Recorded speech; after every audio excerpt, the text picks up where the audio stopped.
autómatas programables, ¿sí?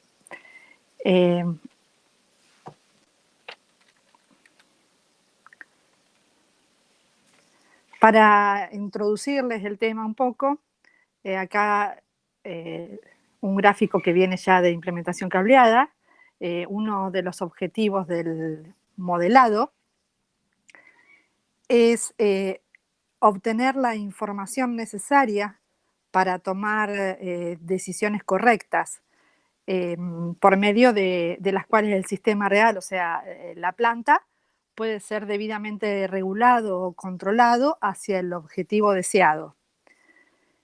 Uno de los modelos vistos para representar estos sistemas lógicos digitales utilizaba una descripción del tipo algorítmica, las redes de Petri, y la abstracción lograda en el modelo deberá ser llevada a un dispositivo concreto, tal que sea este el que controle el sistema real. Si ahí se fijan en el gráfico, vemos que el sistema real se vincula directamente con el dispositivo tecnológico y hay un modelo de por medio que es el que lo relaciona de alguna forma.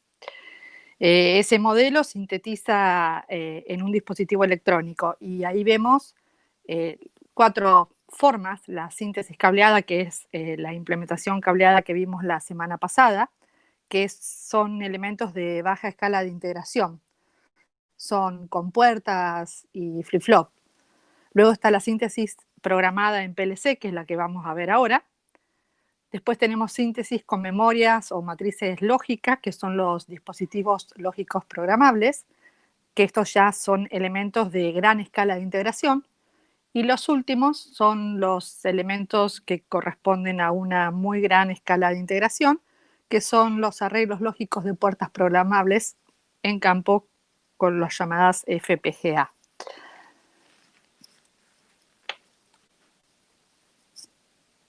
Bien, como estamos hablando de automatización, acá quise poner un poco qué es la automatización.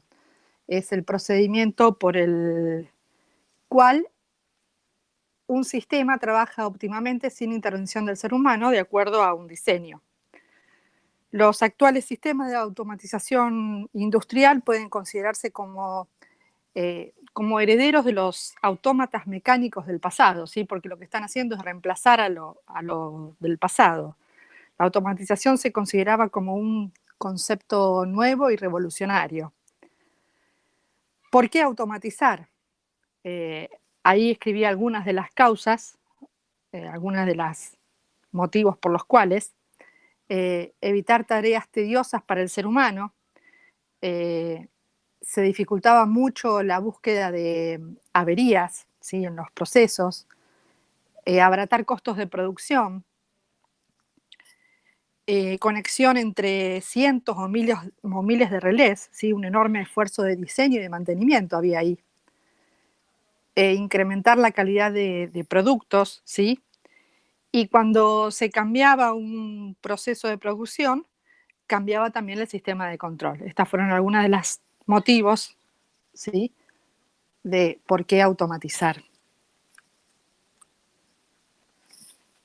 Bien, acá tenemos un esquema de un sistema donde está diseñado para controlar en tiempo real y en ambientes industriales los procesos de evolución secuencial, más que nada.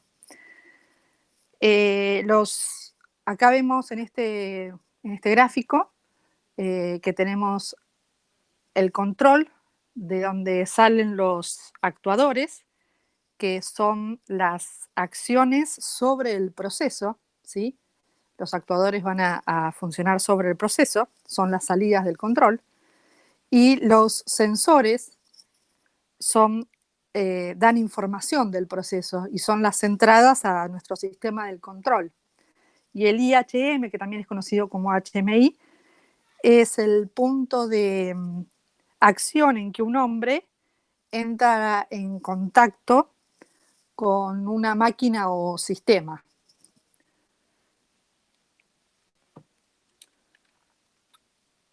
Bueno, acá fue definir un poco más lo que eran los sensores. que calculo que ya después de haber hecho algunas redes de Petri, están más familiarizados. Un sensor es un dispositivo que capta magnitudes físicas y entrega una señal de salida eléctrica que es proporcional de la variable medida. ¿Sí? Acá les puse algunos ejemplos, pero esto sirve para acentuar que los sensores son entradas. ¿Sí? Esto va un poco también a lo que a las redes de Petri que hicieron. Sensores son entradas, generalmente, casi siempre. Tenemos los actuadores, que dijimos que eran los que hacían las acciones sobre el proceso y están acoplados a máquinas para realizar movimientos, a motores, o sea, son quienes ponen en marcha algún dispositivo.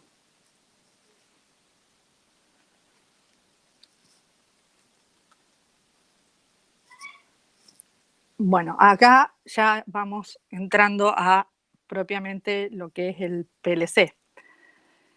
¿Qué es el PLC? El PLC es una alternativa, como empezamos viendo, al automatismo, ¿sí? Son dispositivos programables orientados a implementar funciones lógicas y secuenciales conectados a un proceso. También podemos decir que un PLC no es más que un ordenador o computadora utilizado en la industria que permite automatizar procesos electromecánicos, ¿sí? Acá un poco dice que el PLC es un equipo electrónico basado en un microprocesador o microcontrolador que tiene generalmente una configuración modular y que puede programar en lenguaje no informático, que eso es una gran ventaja, y está diseñado para controlar procesos, bueno, en tiempo real y ambiente industrial. A diferencia de los ordenadores informáticos, podemos decir que los PLC están preparados para múltiples señales de entradas y salidas. Trabajan tanto con señales de entrada-salida digitales como analógicas. También, bueno, ya lo vimos con los sensores, para rangos de temperaturas, ¿sí? En definitiva, para poder trabajar de manera adecuada en entornos industriales. Lo que sí requieren los PLC son disponer de personal o de técnicos altamente calificados, ¿no? Siendo la capacidad técnica determinante para obtener productos no solo funcionales, sino que aporten realmente valor añadido a los procesos. ¿Sí? Bien. ¿Cómo es un poco la historia de estos PLC? La historia o sea, los PLC comienzan en la década de los 60, ¿sí? Como dice acá, fueron inventados en respuesta a las necesidades de la industria automotriz por un ingeniero estadounidense. Se dice que el primer PLC producido comercialmente fue llamado el Modicon en 1969, ¿sí? Aunque la habilidad de comunicación aparece en el año 73. Ahí vemos que en el año 73 logran una comunicación entre PLC. En el año 74-75, ese desarrollo de los microprocesadores incrementó el poder de los PLC. ¿En qué consistió? En operaciones aritméticas, en manipulación de datos, en unidades de programación y en lenguajes de programación. Entre los años 76 y 79 se tuvieron mejoras. Esas mejoras fueron en el manejo de memorias, ¿sí? En control de posicionamiento, en manejo de señales analógicas y en mejoras del software también. En los años 80 se intentó estandarizar la comunicación entre los PLC y durante esa década se estandarizaron protocolos de programación y comunicaciones, razón por la que el sistema de programación mejoró, evitando, por ejemplo, el uso de terminales de programación. Asimismo, se añadieron mejoras en el diseño y, y las prestaciones que podía dar un PLC. Y en los años 90 se introdujeron nuevos protocolos y se mejoraron algunos de los anteriores. Eh, Son muchos los cambios y adaptaciones implementadas, sobre todo en los aspectos físicos de estos dispositivos, en sus posibilidades de programación y en sus módulos de programación. Al igual que lo que más se trabajó fueron los canales de comunicación. El PLC surge en realidad como una necesidad industrial. Bueno, acá una diapositiva donde vemos que el PLC es utilizado eh, en distintos ambientes, no solamente en una industria, sino en la construcción. Ya vimos antes que nació por ser implementados en la industria automotriz, en las alarmas, usamos PLC, en el control de un semáforo, y acá le puse más precisamente, o más particularmente y más conocido por ustedes. ¿Se acuerdan cuando trabajaban con los tanques de agua en las redes de Petri, que había que llenar y vaciar? Bueno, el control de nivel de los tanques son todos sensores, y si se llega a ver lo acerco, son las entradas al PLC, ¿sí? Y bueno, también tengo conectado las salidas del PLC, que son las que van a comandar la apertura para llenado o vaciado del tanque según se necesite. ¿Sí? Bien. Bueno, acá tenemos un esquema general, muy general, del controlador lógico programable, ¿sí?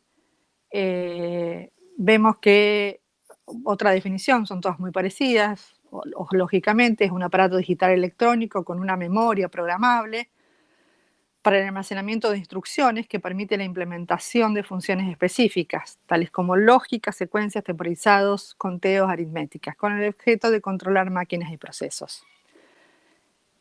Acá vemos que las señales de entrada al PLC, que dijimos que eran captadores discretos, que podían ser discretas o analógicas, pueden ser botoneras, pueden ser sensores de fin de carrera, detectores, termocuplas, mientras que las salidas del PLC son los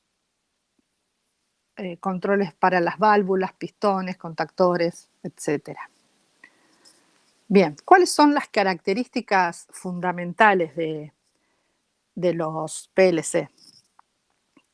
Confiabilidad. La confiabilidad es porque una vez que un programa se ha escrito y se han localizado y corregido los errores, este puede fácilmente transferirse y descargarse en el PLC. Esto reduce el tiempo de programación, reduce la localización y corrección de errores y aumenta la confiabilidad. Obviamente que con toda la lógica que existe en la memoria de los PLC no es probable que se cometan errores de cableado de lógica. El único cableado necesario es para la alimentación eléctrica y para las entradas y salidas. Otra característica es que la flexibilidad. La flexibilidad, ya que los fabricantes del equipo original pueden fácilmente implementar actualizaciones al sistema enviando un programa nuevo en vez de una persona de servicio. Los usuarios finales pueden modificar el programa en su puesto de trabajo.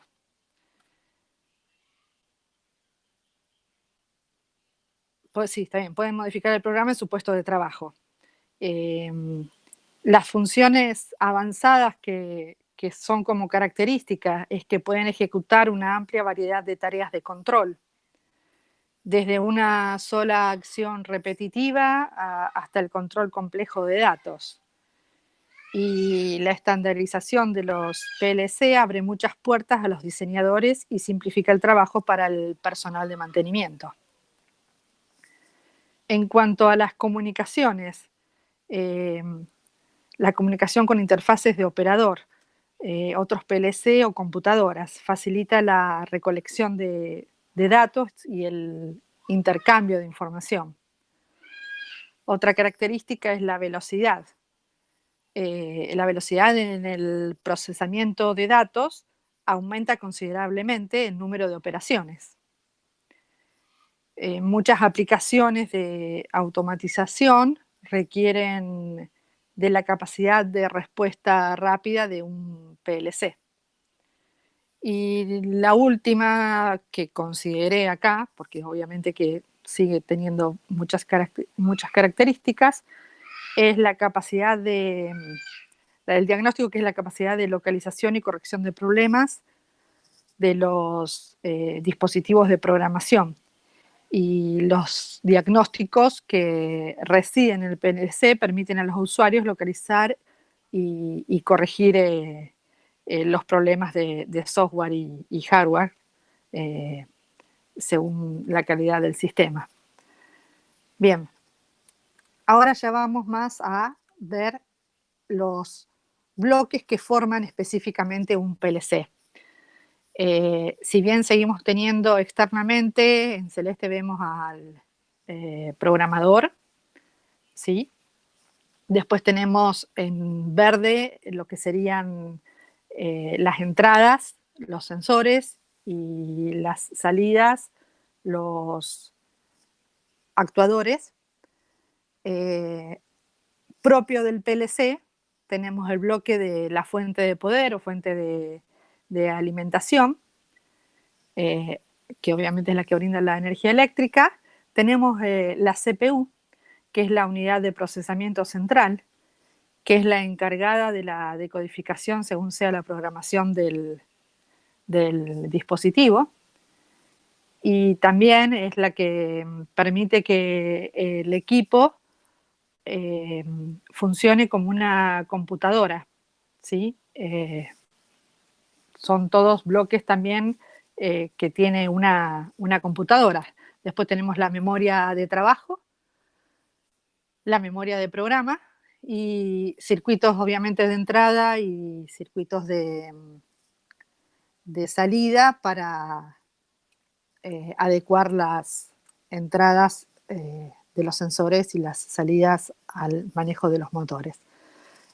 Acá, bueno, un poco lo que ya les fui diciendo, la fuente de alimentación es una tensión exterior que proporciona las tensiones necesarias para el funcionamiento de los distintos circuitos electrónicos del autómata.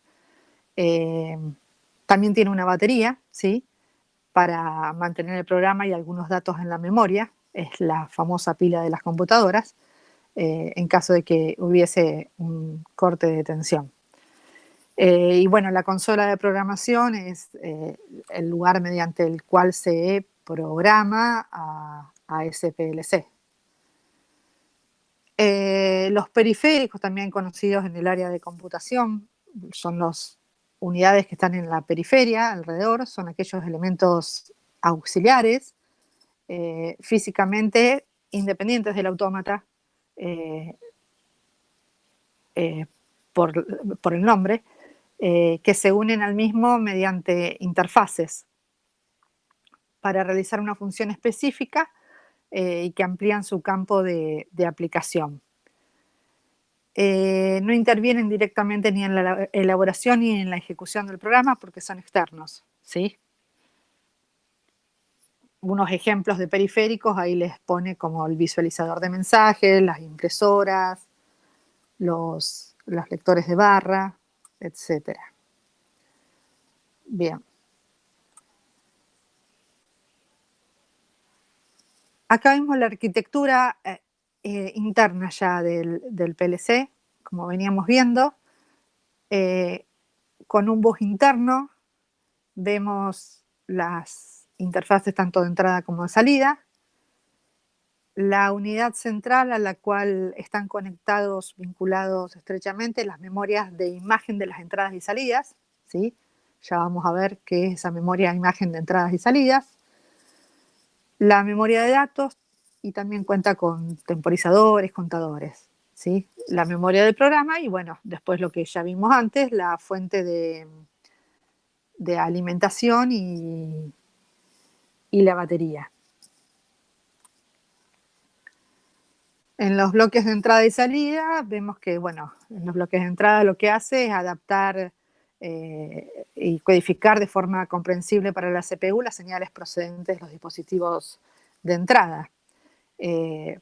Por ejemplo, los pulsadores, los finales de carrera, los sensores, ¿sí? De adecuarlas, ya sean señales digitales o analógicas, para que puedan ser reconocidas por el PLC.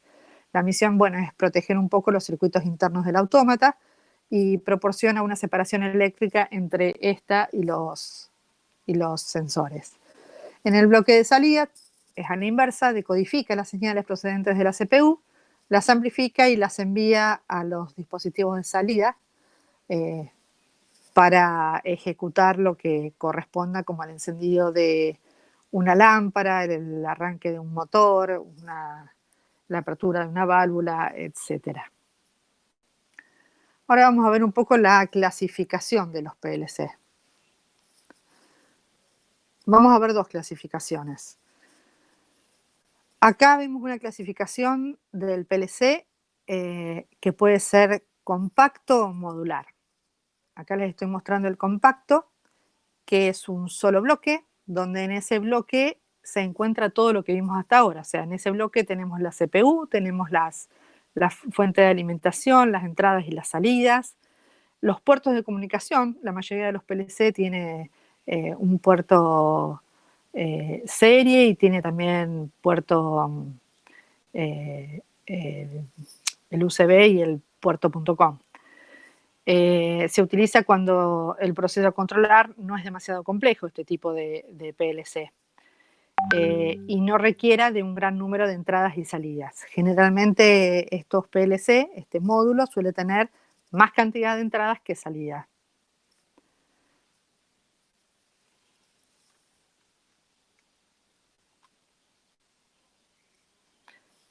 El modular se divide, bueno, de dos formas, la estructura americana y europea, donde la estructura americana se separan los módulos de entrada salida del resto del PLC.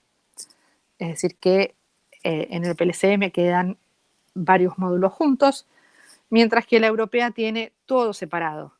Las entradas por un lado, el CPU por el otro, la fuente de alimentación por el otro, las memorias por otro, todo absolutamente separado. Tanto en la estructura americana como en la europea, hay que fijar los distintos módulos, ¿sí? Por eso es una estructura modular.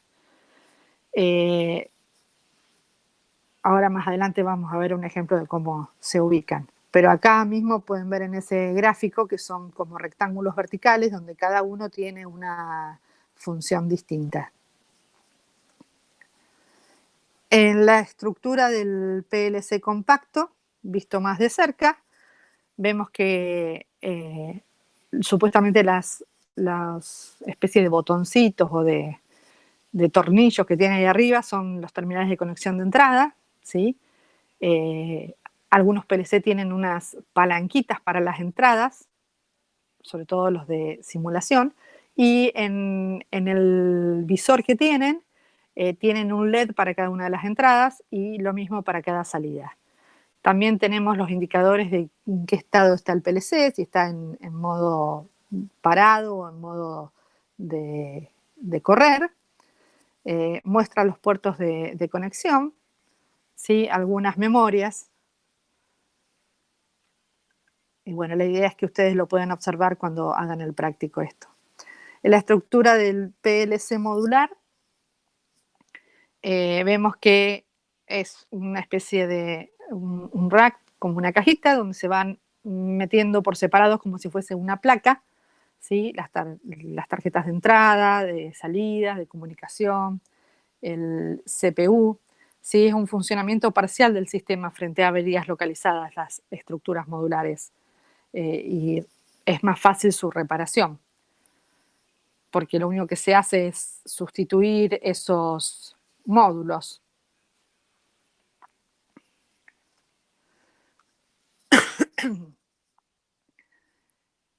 Bien, ahora tenemos los tipos de PLC. Estos tipos de PLC, según la cantidad de entradas-salidas disponibles, ¿sí? A mayor cantidad de entradas-salidas vamos creciendo en el tamaño. Los nanos, que son la categoría más reciente, se usa más que nada para programas sencillos, ¿sí? Y tienen menos de 32 entradas-salidas. Igualmente creo que tienen suficiente para varios proyectos pequeños, domésticos. Los PLC micros, ¿sí? Que es la categoría que le sigue, tienen hasta 128 entradas-salidas, ¿sí? Se utiliza en algunas aplicaciones comerciales.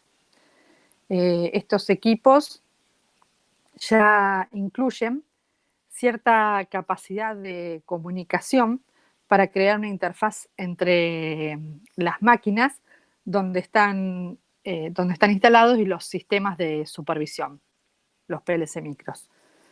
Mientras que los PLC pequeños tienen hasta 512 entradas-salidas, obviamente que tienen una mayor capacidad de comunicación con otros dispositivos y controles maestros.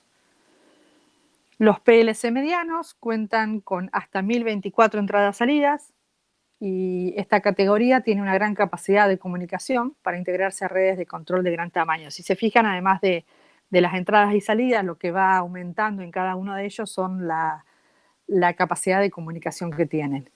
Y la última que nos queda, los PLC grandes, que se aplican en operaciones que tienen una gran demanda de entradas-salidas, ya que posee más de 1024 entradas-salidas. Y la velocidad de procesamiento y comunicación mejora, y hay una gran cantidad de funciones que pueden satisfacer con estas características. Son verdaderos sistemas de control.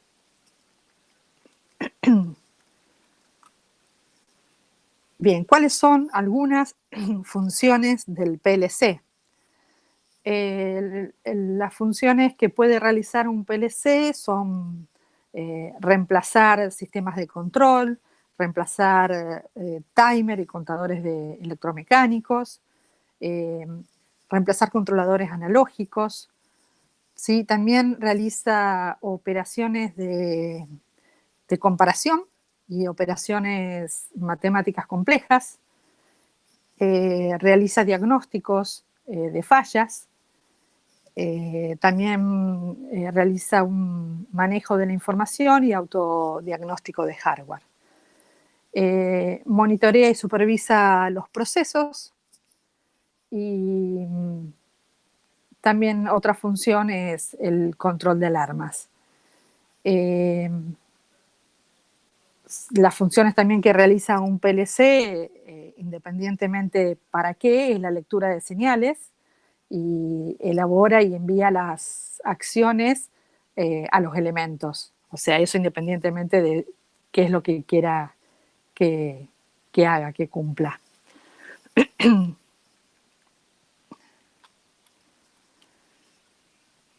Las ventajas del PLC, son muchas las ventajas que tienen, yo acá escribí algunas. Tiene un control más preciso del sistema, tiene una mayor rapidez de respuesta, es flexible, ya vimos que era una de sus características principales, al control de procesos, es más seguro en el proceso, tiene un mejor monitoreo de su funcionamiento. Debido a su estructura, tiene una detección rápida de averías y posibilidad de modificaciones sin elevar los costos, ya que es mucho más sencillo con aparatos que me van dando información ver dónde está la falla, y sobre todo si trabajamos con PLC eh, modulares. Vemos que también tiene un menor mantenimiento y posibilidad de gobernar varios actuadores con el mismo autómata, con el mismo PLC, es decir, varias salidas con el mismo PLC. Podría seguir enumerando un montón de ventajas más. La instalación es personalizada, ahorra tiempo en la elaboración de proyectos, permite, permite automatizar procesos en un proyecto por separado, soporta vibraciones mecánicas que la maquinaria genera, su tamaño es reducido, y bueno, podría seguir enumerando muchas más. En cambio, vemos que las desventajas del PLC son pocas. La desventaja de que, bueno, necesita de alguna forma de una mano de obra especializada, ¿sí? Es decir, contar con técnicos calificados, condiciones ambientales dentro de todo que sean apropiadas, el mayor costo para controlar las tareas, bueno, y también se da para controlar tareas pequeñas, ¿no? Porque por ahí es una gran inversión para algo muy sencillo. Y a veces el costo inicial de una gran implementación puede ser un poco más elevado por la tecnología, pero bueno, se amortiza rápidamente.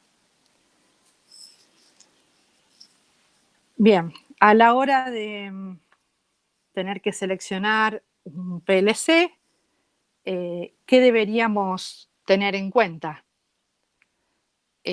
Una de las características principales que va a determinar en qué PLC voy a elegir es la cantidad de entradas y salidas que voy a necesitar. Los módulos funcionales, de acuerdo a mi proyecto, ¿sí? Análogos, digitales, comunicación. La multitarea o multitasking de ese PLC. La cantidad también de elementos como contadores, temporizadores y banderas y registros que voy a necesitar. El lenguaje de programación, para que me sea más sencilla la programación. La capacidad de realizar una conexión en red de varios PLC. El respaldo de la compañía del fabricante.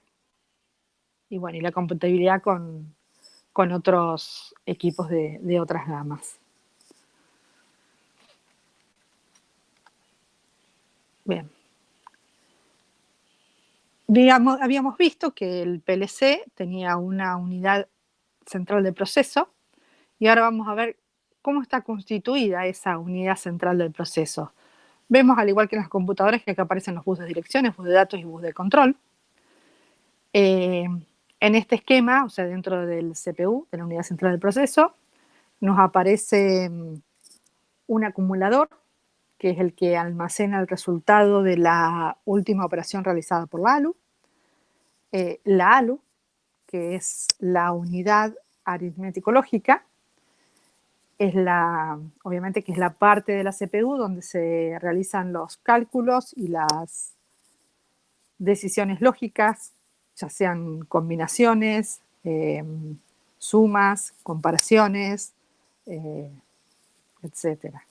Después tenemos ahí al costado que se relaciona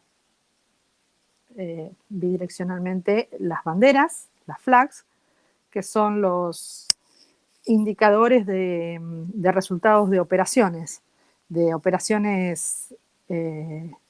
comparación, de mayor que, positivo, negativo, resultado cero.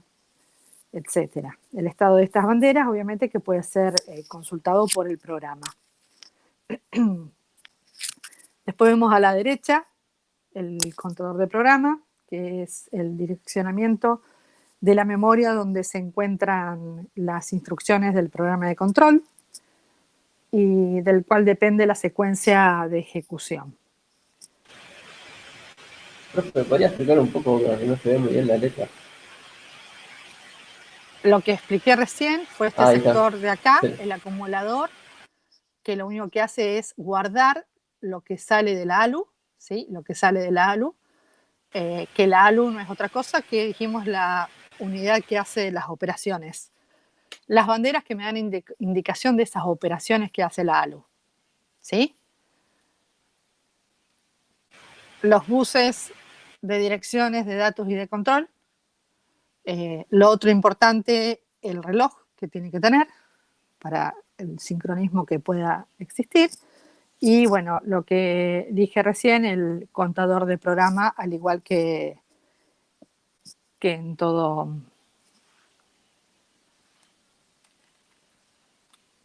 Bien, más detalladamente vemos acá que la unidad central de proceso es el cerebro del autómata. Su función es interpretar las instrucciones del programa de usuario y en función de las entradas activar las salidas deseadas. La CPU es la encargada de ejecutar el programa de usuario y activar el sistema de entradas-salidas.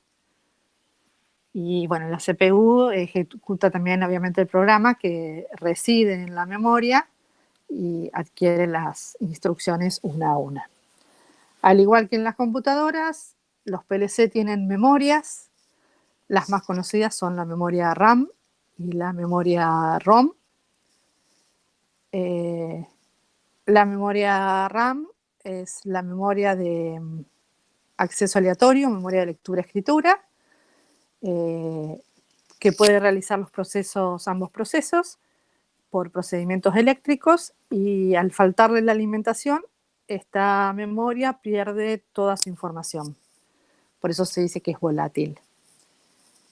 En cambio, la memoria ROM es una memoria de solo lectura y solo se puede leer el contenido. Estas memorias vienen con los datos e instrucciones grabadas por los fabricantes y el usuario no puede cambiarlo.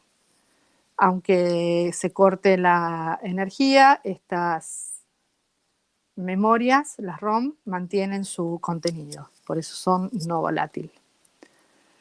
Otras memorias son la EEPROM, que son las memorias de solo lectura, que son reprogramables con un borrado ultravioleta y también son no volátil. Y la E²PROM, que es similar a la anterior, la diferencia es que es reprogramable por medios eléctricos y tiene un número máximo de ciclos de borrado y grabado.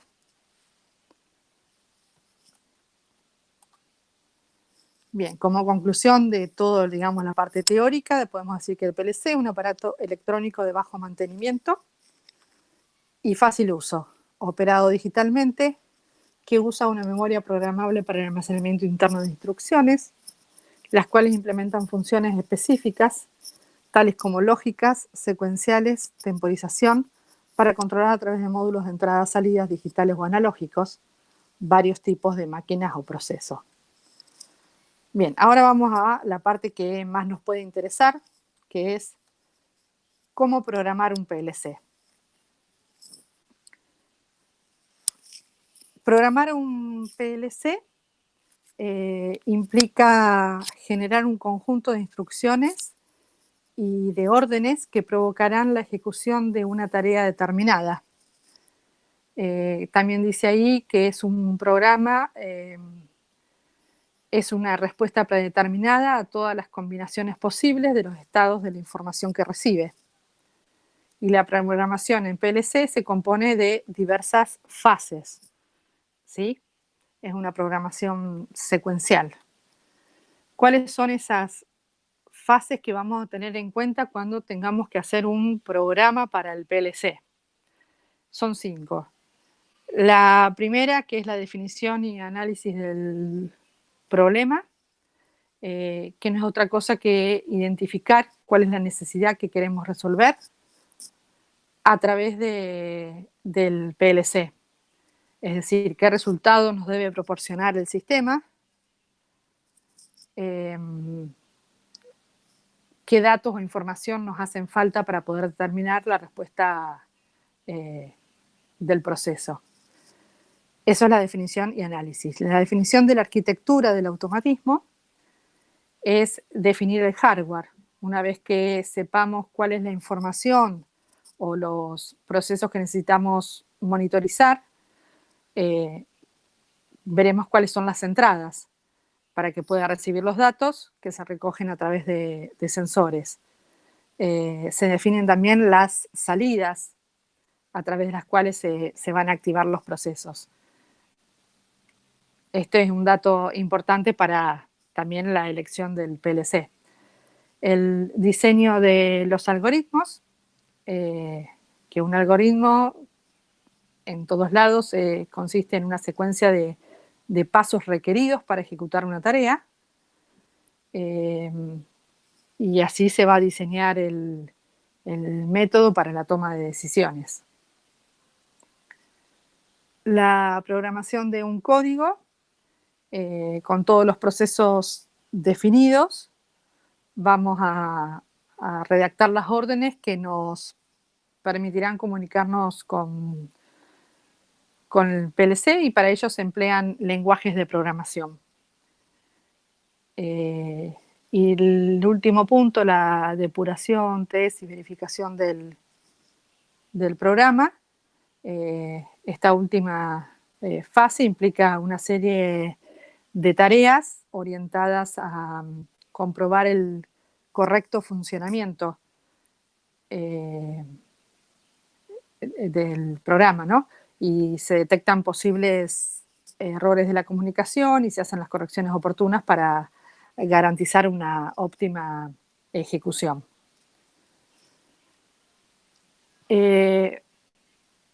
Vamos a ver ahora los lenguajes de programación.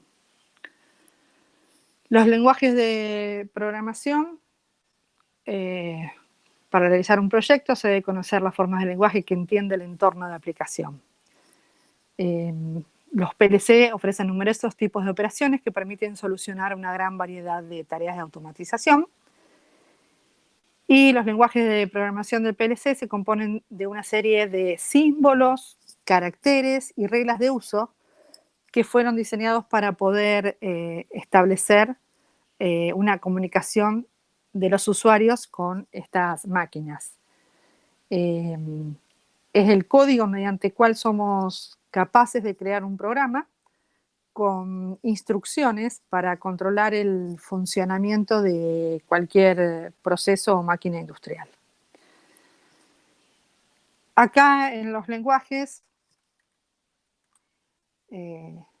si bien hay varios, los agrupé en algebraicos o gráficos. Los lenguajes algebraicos son, por ejemplo, el lenguaje booleano, ¿sí? O un listado de instrucciones. Ese listado de instrucciones se asemeja al lenguaje ensamblador de las PLC. Son más que nada de bajo nivel, y también en forma algebraica podemos tener lenguajes de alto nivel. Una forma más gráfica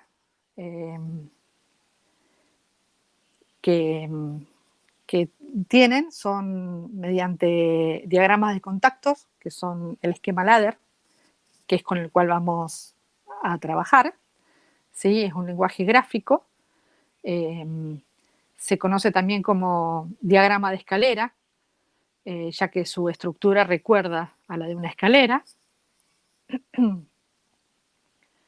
Después vamos a ver que esta escalera, bueno, se compone de 2 niveles verticales. Bueno, después vemos esos. Después tenemos el lenguaje de diagrama de funciones o bloques, que es un lenguaje gráfico que define la función entre las variables de entrada y salida. Se utilizan bloques de símbolo lógico. Y bueno, y por último, el intérprete de GraphSet. Estos lenguajes de programación tenemos que cargarlos al PLC y lo vamos a hacer mediante... No, me salté, perdón. Ahí está. Mediante equipos o unidades de programación, que existen 3, calculadora, consola y PC. Obviamente que el normalmente utilizado es el de la PC, con cualquier computadora, obviamente con un software correspondiente y la interfaz adecuada, se va a permitir la programación de los PLC. Obviamente que su utilidad es mayor cuando se trabaja con grandes autómatas, programándolos en la oficina. En cambio, la calculadora y la consola la calculadora consta nada más que de un teclado y de un visor, como si fuera una calculadora, donde en el visor se puede ver una o dos líneas nomás del programa. Y se los usa más que nada para hacer alguna modificación o ajuste a la par de la máquina. La consola es muy similar a la calculadora, en realidad es un intermedio entre la PC y la calculadora, que tiene 20 a 30 líneas del programa. Normalmente la PC. Bien, el ciclo de funcionamiento del PLC. Los PLC vimos que eran máquinas secuenciales, ¿sí? Que deben modelar sistemas que son muchas veces de evolución concurrente. El PLC ejecuta en forma correlativa las instrucciones que están en el programa. Obviamente que ese programa está almacenado en la memoria. Podemos decir que las entradas que vienen de la planta, ¿sí? O sea, en general decimos que las entradas que vienen de la planta ejecutan al programa con esos valores y genera salidas. Eso quiere decir que las entradas no van a modificarse en el transcurso del proceso de un ciclo, ¿sí? O sea, leo las entradas, se hace todo el proceso y obtengo las salidas. Por eso dice que sus 3 fases principales son la lectura de señales, ¿sí? Leo las entradas, luego hago el procesado del programa, que es ejecutar línea a línea cada una de ellas, y por último, escribir las señales en la interfaz de salida, ¿sí? Si llega a haber alguna modificación en las señales de entrada, no se tiene en cuenta. Por eso se hablaba de una imagen de las entradas, porque es como que le saca una foto a las entradas antes de empezar a recorrer todas las líneas del programa. Y lo hace con esos valores que obtuvo. ¿Sí? Acá gráficamente a lo mejor se ve un poco más. Vemos que, bueno, primero hace el proceso de arranque, ¿sí? Una vez que hace el arranque, hace una verificación de lo que tiene conectado, ¿sí? Luego dice que lee, o sea, entra al ciclo, el ciclo ese bucle que hace, leyendo y fijando, o sería como fotografiando, el valor de las entradas, ¿sí? Hasta que vuelva a pasar por esta etapa, no detectará ninguna variación. O sea, las entradas me van a quedar constantes en todo el ciclo. Ejecuta, ¿sí? Una vez que leyó las entradas, comienza a cumplir instrucción por instrucción el programa, lo ejecuta, ¿sí? Y con los resultados que va obteniendo, internamente va creando la imagen de lo que va a ser su salida. Una vez que llega al final, transfiere esa imagen a los bornes de la salida, ¿sí? Y las actualiza. Una vez que hizo eso, es como que vuelve a hacer el ciclo nuevamente. Por eso dice que el tiempo que demora en recorrer el ciclo de trabajo depende del tamaño del programa, pero obviamente es muy pequeño, ¿sí? Si el programa tiene 10 líneas o tiene 1000 líneas, obviamente que el de 1000 líneas va a ser más lento. Pero así todo es rápido el ciclo que hace el escano ciclo que hace. ¿Se entiende más o menos cómo funciona? Que lo importante es saber que toma las entradas que tiene, supongamos, llevándolo a una grosería de tiempo, en el momento de 0 segundos. Toma todas las entradas que tiene. Supongamos que la ejecución del programa le lleva 5 segundos. Si las entradas en el primer segundo, en el segundo segundo, cambiaron, no se van a ver reflejadas en esa ejecución. ¿Sí? Hasta que no termine la ejecución, esas entradas se mantienen con el valor que tenían a 0 segundos. Bien. Dijimos que nosotros íbamos a trabajar con el diagrama de escalera, el esquema ladder, ¿sí? Que es un lenguaje de programación, es un esquema de contactos, y como había empezado a decir antes, este esquema gráfico está compuesto por ramas, que serían los peldaños de la escalera. Y esa escalera, los peldaños de esa escalera, van a estar unidos por 2 líneas verticales. Esas líneas verticales van a ser las que me van a energizar de alguna forma cada uno de esos peldaños de la escalera que vamos a construir.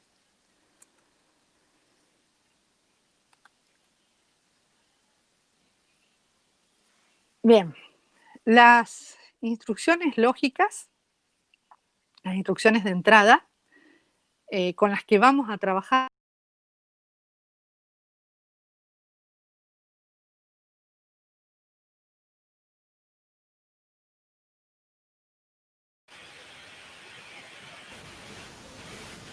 Hola. Inés, se te cortó, Inés.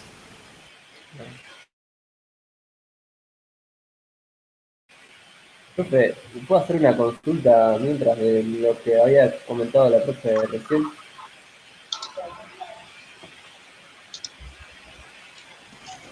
¿Sobre? Sí, ahora. Que había dicho, o sea, que el programador, o sea, leía las entradas, ejecutaba el programa y luego refrescaba la salida. Pero, por ejemplo, si ese programa, por ejemplo, le llegaban las entradas en el instante 0 y el programa tardaba 5 segundos en ejecutarse, y las entradas, por ejemplo, en el instante de tiempo 2 cambiaban su valor, esa información se perdería hasta que no termine de refrescar las salidas. No, sí. Perdón, Guillermo, ¿cómo estás vos? No sé. Adelante. No, los 5 segundos que mencionó Inés es una exageración, eso no pasa en esos tiempos. Bueno, pero sí. Los scans de programa que tienen los PLC están en el orden de los milisegundos. Pero efectivamente, si hay una entrada que es excesivamente rápida y que pasa, por ejemplo, de 0 a 1 y de 1 a 0, antes de que se produzca el scan de entradas, en otro instante, cuando está produciéndose la ejecución del programa, que se llama scan de programa, efectivamente esa entrada se pierde. No se puede censar. Existen, no obstante, en los PLC modernos, algunas instrucciones destinadas a capturar ese tipo de entrada.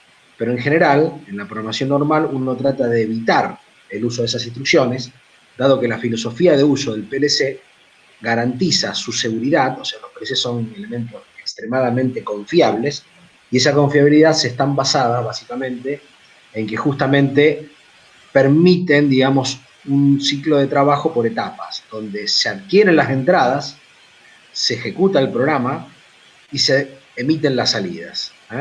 Se prefiere esta forma de trabajo a intentar, digamos, obtener salidas que son rápidamente cambiantes, cosa que en la industria a la que están destinados el control por PLC, generalmente no están destinados a este tipo. Pero bueno, los PLC modernos sí tienen algunas instrucciones de entrada-salida que son cuasi instantáneas, digamos, y que permiten obviar los ciclos de scan. Pero como digo, no es algo que se acostumbre a utilizar mucho. ¿Se escucha ahora? Sí. Sí, ahí se escucha, no se puede ver tu cámara, pero se escucha. ¿No se ve? ¿Se ve la cámara o no? Yo no la veo, profe. No. No. A ver. Ahí la vuelvo a conectar. ¿Ahora? Yo no la veo. Yo sí, Uf. yo lo veo. No, yo no. Ahí la estoy viendo.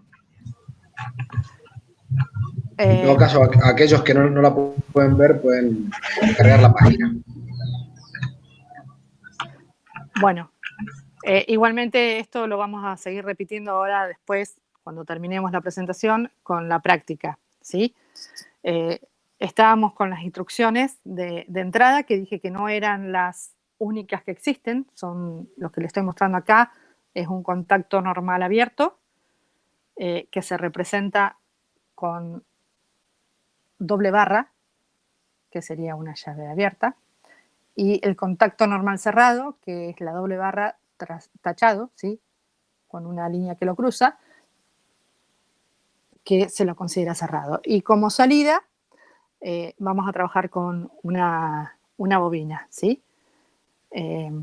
Van a ver si trabajan con algún software, que hay muchas más.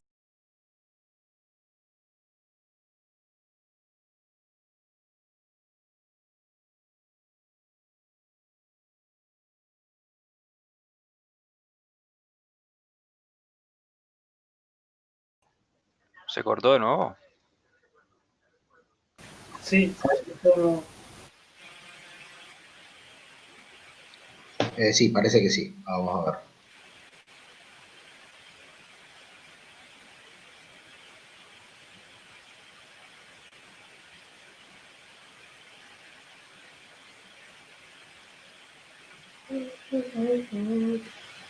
Profe, una consulta. ¿Hay posibilidades después subir esta presentación a la página? Sí, calculo que sí. Hay de cualquier manera un apunte subido de PLC donde están tratados estos temas, no a modo de presentación. Pero sí, después la subimos, no hay problema. Dale, gracias.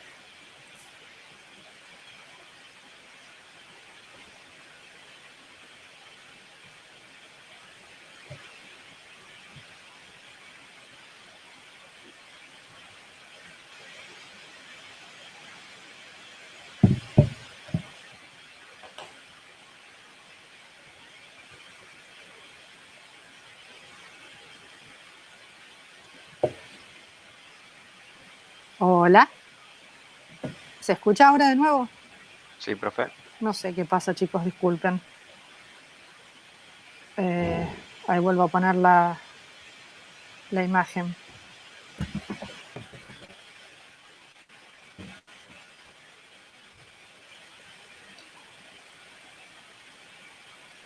Bueno, estábamos en los contactos, que cómo dispongo los contactos es básicamente dependiendo de expresiones booleanas, ¿sí? Cuando nosotros, por ejemplo, en una transición decíamos que se debía dar A y B, ¿sí? O sea, escribíamos A por B, escrito con contactos, el lenguaje ladder, es escribir el contacto A y en serie el contacto B. Eso equivale a decir A por B, ¿sí?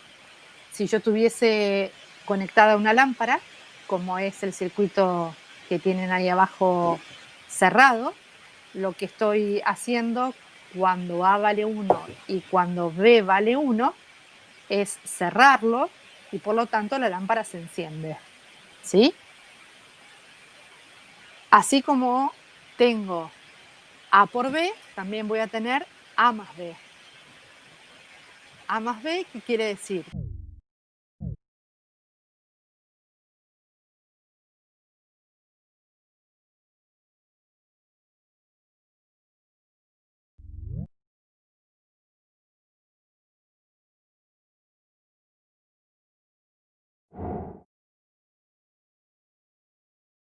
¿sí?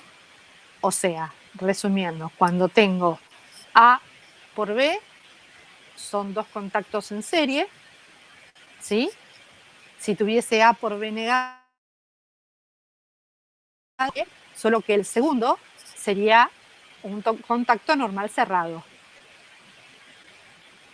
¿Está bien? El segundo sería, si yo tuviese A por B negado, un contacto normal cerrado. Bien.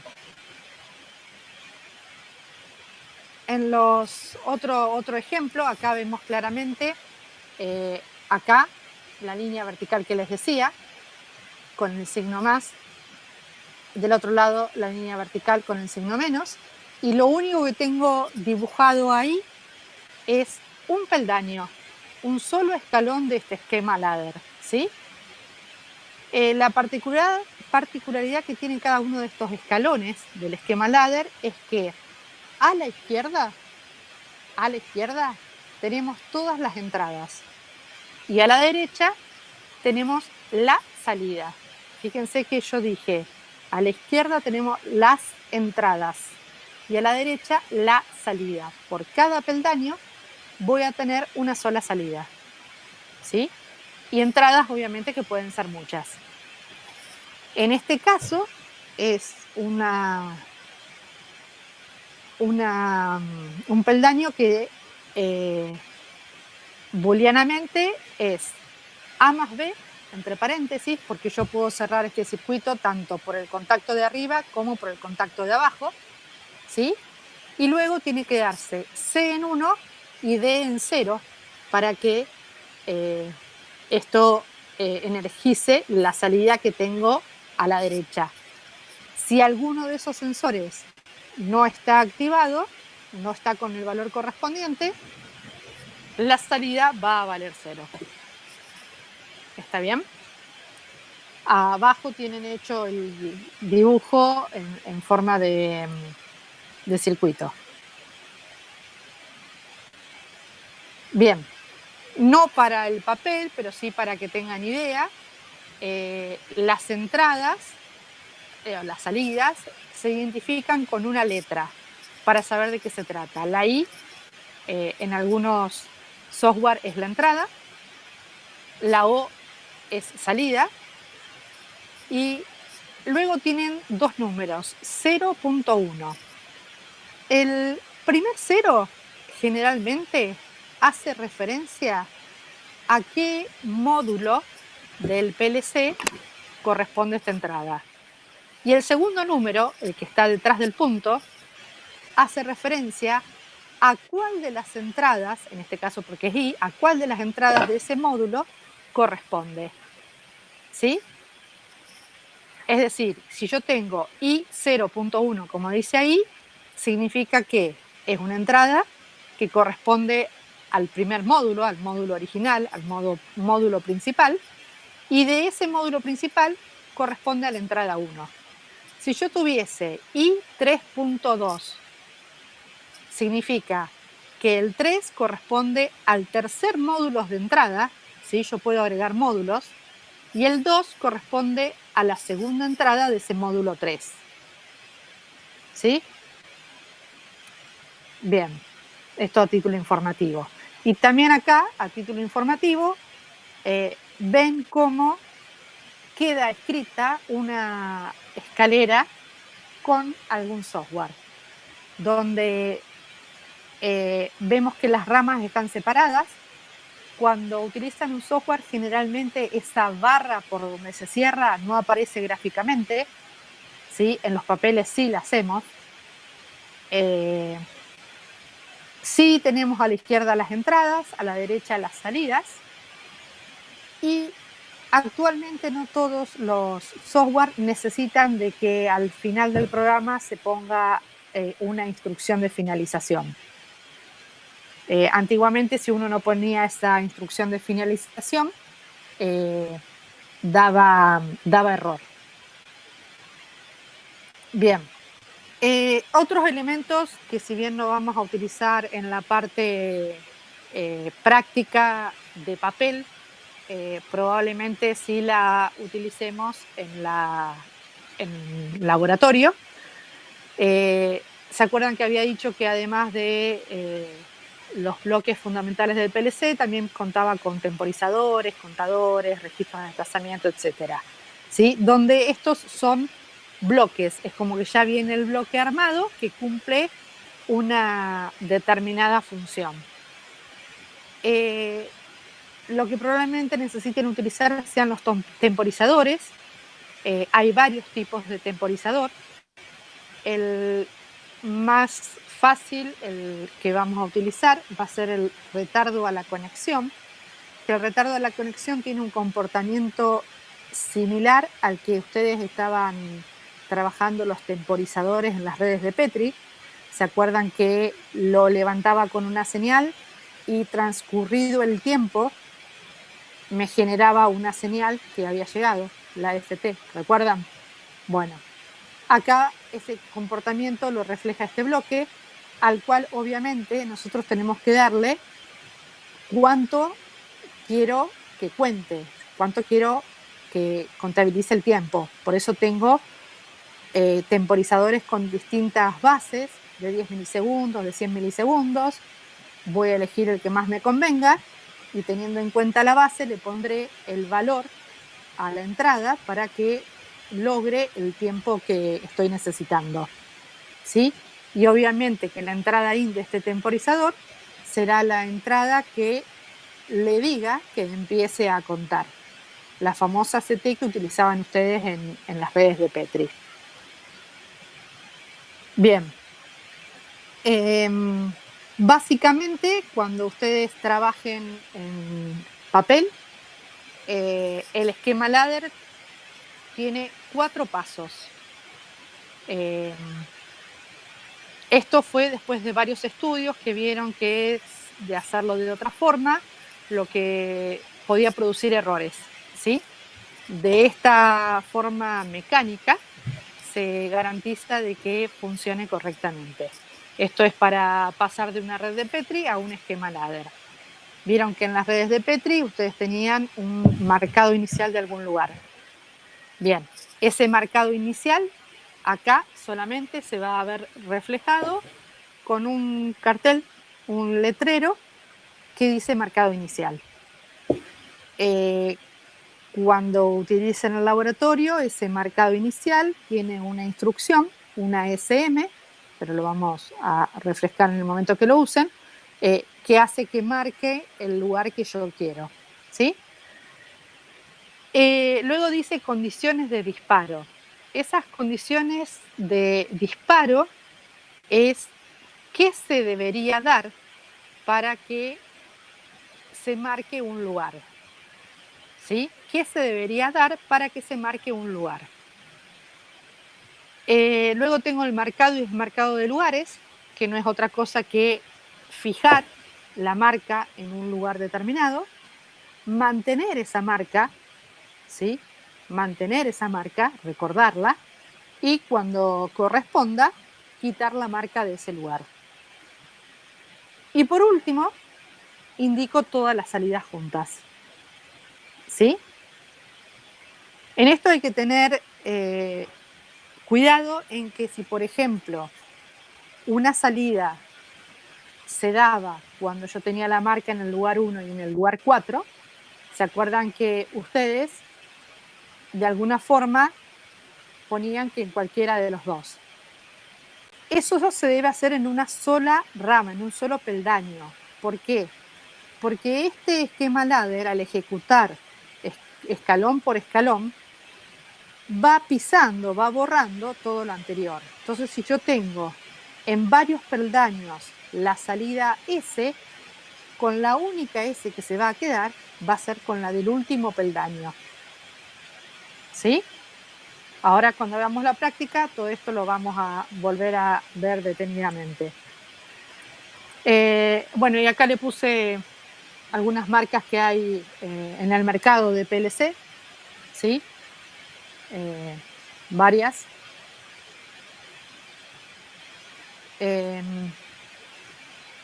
También puse las características que pueden encontrar en una hoja de datos de PLC. o sea, qué información trae, obviamente qué tipo es, si es de baja, mediana o alta escala de integración, las entradas y salidas que tiene, los voltajes que maneja, cómo va a ser su conexión, ¿sí? Características de instalación más que nada.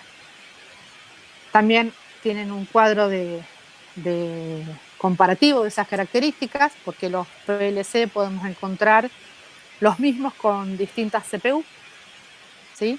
Entonces, bueno, ¿cuáles son las características de cada uno de ellos? O sea, al cambiar el CPU, ¿qué otra cosa cambia? Probablemente ahí vemos que cambian las entradas y salidas analógicas, ¿sí? O sea, cada uno va a tener algo en particular. Y creo, bueno, esto es también otra hoja de datos, pero más borrosa, por esto esta la dejé para el final, no se ve mucho. De otra característica de PLC. ¿Sí? Bien. ¿Hasta acá estamos? Ahora vamos a ver netamente un ejercicio de práctica, pero vamos a explicarlo y luego vamos a hacer algunos ejemplos más y después vamos a hacer como hicimos el otro día, de trabajar. Bien. Vamos a ver. Vamos a dejar acá. ¿Se acuerdan que dijimos que teníamos 4 etapas que cumplir en el esquema ladder, que eran el marcado inicial, las condiciones de disparo, marcado y desmarcado de lugares e indicación de salidas? Bien. Supongamos que tengo esa red. ¿Sí? La vamos a ir viendo por partes. Es una red que tiene 2, 4, 6, 7 lugares, ¿sí? Con transiciones, una red de Petri cualquiera. Si vemos la red, vemos que el lugar 1 es el que tiene la marca inicial, ¿sí? Entonces, lo que nosotros vamos a hacer en nuestra red es, a ver si me da más luz así, en nuestra red poner ahí marcado inicial. ¿Se acuerdan que les dije? Lo vamos a escribir en los papeles, no vamos a hacer otra cosa. Marcado inicial. ¿Está bien? Bien.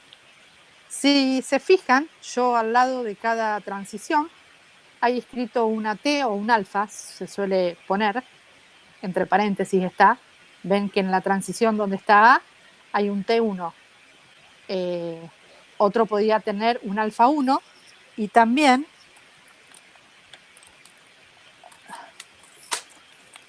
vuela todo. Y también se lo puede encontrar marcado de esta forma, ¿sí? Un T1 entre paréntesis, una línea con una punta de flecha con un alfa 1, ¿sí? No importa el nombre.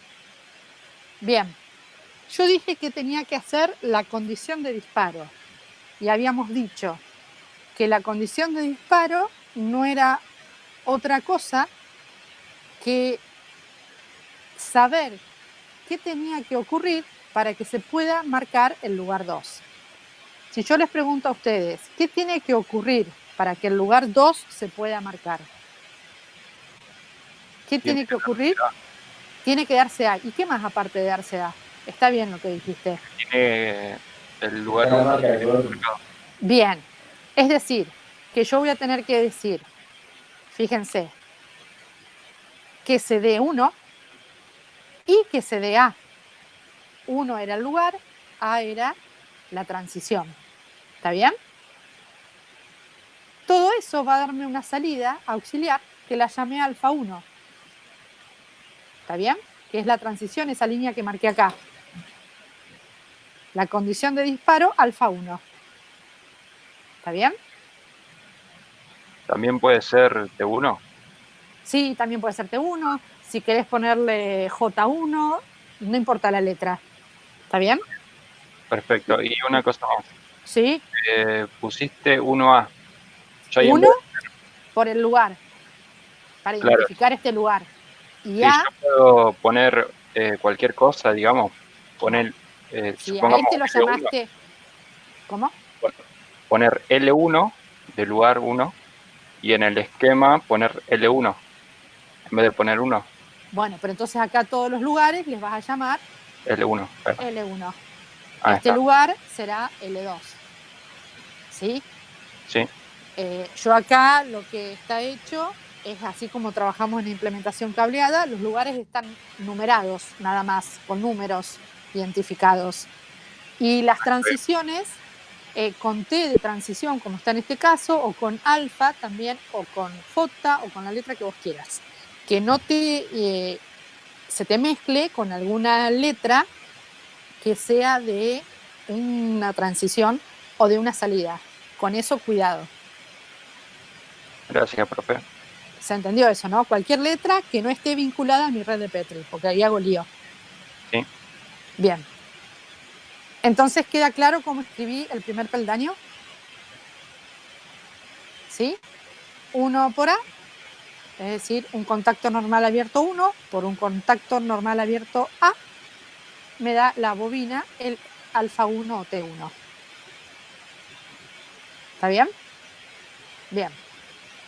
Si yo vengo a mi red de Petri, dije que tengo que escribir todas las condiciones de disparo. Por una cuestión de orden, voy a seguir con esta que sigue acá, que puede ser T2 o también la puedo representar. ¿Sí? La condición de disparo está dada más que nada por la transición. Bien. Esta condición de disparo, alfa 2, ¿cuál va a ser? Para que se puedan marcar, acá tengo dos lugares que se van a marcar, el 3 o el 4. ¿Cuál es esa condición de disparo? B, C negado. Y que Dos. esté el 2 marcado. Y que esté 2 marcado. ¿De acuerdo? Ese B, C negado van a estar en serie porque es una multiplicación. Y C va a ser un contacto normal cerrado porque está negado. ¿Sí? Entonces me queda 2 por B por C. No le pongo el negado porque al poner el contacto normal cerrado ya se sobreentiende que estoy generando eso. ¿Sí? En realidad la entrada es C, no es C negada. ¿De acuerdo? Y llego al fondo con mi salida en este escalón que es alfa 2 o T2 o el nombre que le hayan querido poner. ¿Sí? Bien. Sigo con las condiciones de disparo. Bien. Acá es lo mismo hacer esta o hacer esta. Tengo que hacer las dos. Lo único que les aconsejo es que sigan un orden para que no se olviden de ninguna. Esta transición la voy a llamar alfa 3. Y esa transición, esa condición de disparo alfa 3, ¿cuándo se va a dar?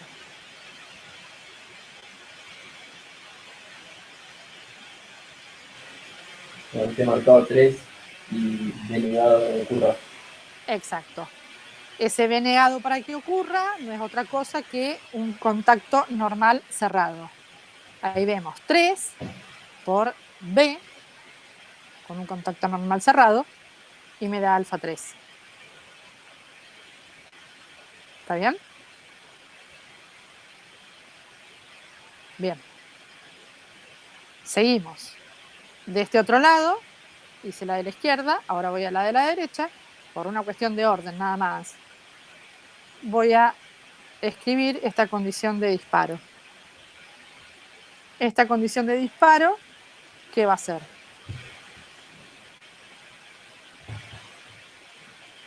¿Quién la dice?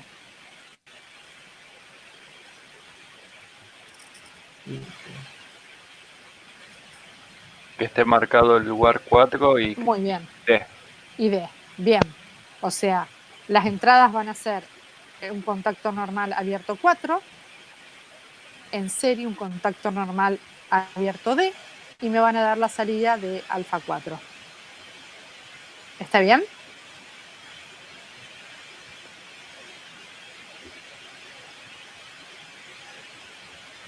Sigo. Voy bajando en mi red de Petri. Hice alfa 3, hice alfa 4. Acá voy a hacer alfa 5. Para que se dé esa condición de disparo de alfa 5, ¿cómo va a ser mi peldaño?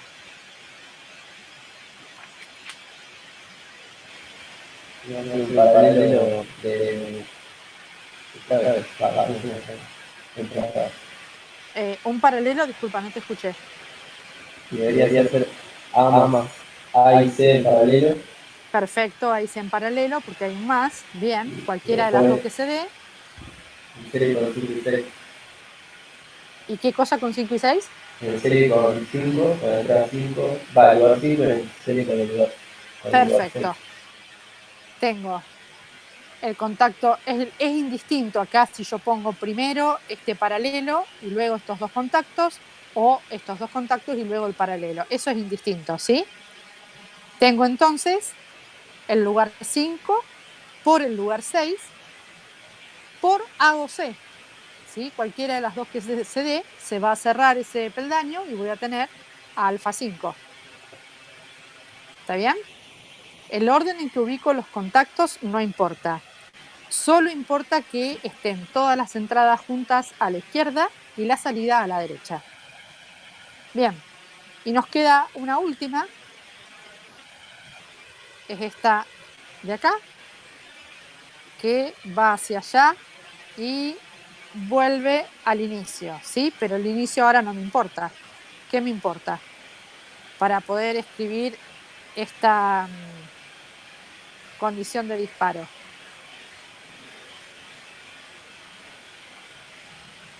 Que esté denegado y 7. Bien, denegado es un contacto normal cerrado de D, ¿sí? Y 7 en paralelo. Y eso obtiene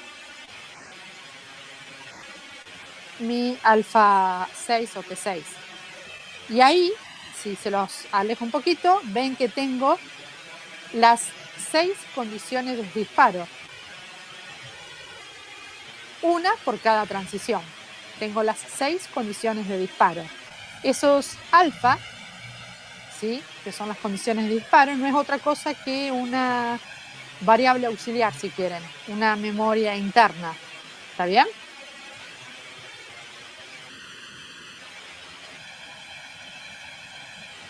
Bien. Ahora, según lo que les había mostrado en la diapositiva, terminé con las condiciones de disparo y tengo que hacer el marcado y desmarcado de los lugares. ¿Está bien? Bien. El marcado de los lugares. Vamos por lo que nos resulta más fácil. Yo quiero marcar el lugar 2.